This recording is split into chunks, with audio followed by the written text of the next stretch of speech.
More things change, apparently the more they stay the same. Kyle Larson wins again. I guess it doesn't matter that we've changed cars. He's still the most dominant driver in the series. But in the process, created a little bit of friction between he and Chase Elliott, Hendrick teammates, and also helped us cash our Kyle Busch over Chase Elliott driver matchup, even after Kyle Busch was put multiple laps down extremely early in the race. Taking a look at the rest of our betting card, we see a couple of top 10s we actually cashed in on, where Austin Dillon and Kurt Busch both finishing inside that number. But in the battle of old fogies, it was Kevin Harvick who finished ahead of Kurt. Our best bet of the day was Denny Hamlin to top 5, and early on it looked like we had a shot, but the Toyotas throughout the day suffered many different car problems, and Hamlin wound up finishing 15th and 3rd among the Joe Gibbs drivers. Hopefully Lady Luck is on our side as we begin our betting card with Ricky Stenhouse Jr. to top 10 at plus 190. Stenhouse drove my favorite cereals paint scheme last week, Honey Nut Cheerios, to a 10th place finish at Auto Club Speedway. And this week he's driving another car inspired by one of my childhood favorites, Sunny Delight. Overall, through this season, he's been the 6th best driver according to NASCAR.com. He's posted the 10th best average speed at both Daytona and Auto Club, and he has an average finish of 8.5 over the 4 springtime races he's raced here in the Cup Series. This number is close to 2-1 and is a value that I'm all about.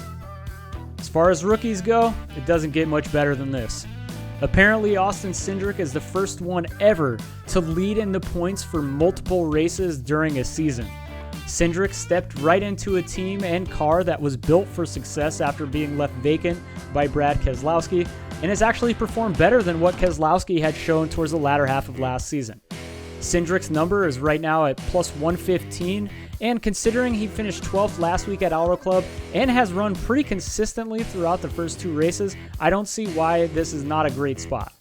There aren't many driver matchups to choose from, as practice and qualifying have yet to get rolling, but one caught my eye, and I'm just doing it for a little bit of fun, and that's Chase Elliott at plus 108 to defeat teammate Kyle Larson.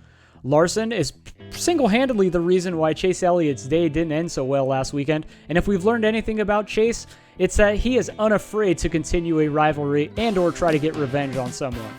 Elliot, for what it's worth, has been pretty good at Las Vegas Speedway, finishing inside the top 10 in 3 of the last 6 races here, and if you look past his 22nd or worse finishes in 2020, you see a driver who led 70-plus laps in those 2 races.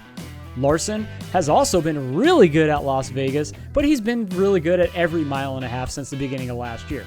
Yes, I would love this number to be higher considering Larson is almost twofold better favorite than Elliott this week, but the revenge factor is too much to ignore here. And I would love to see intra-team rivalries get a little bit more heated like over there at F1.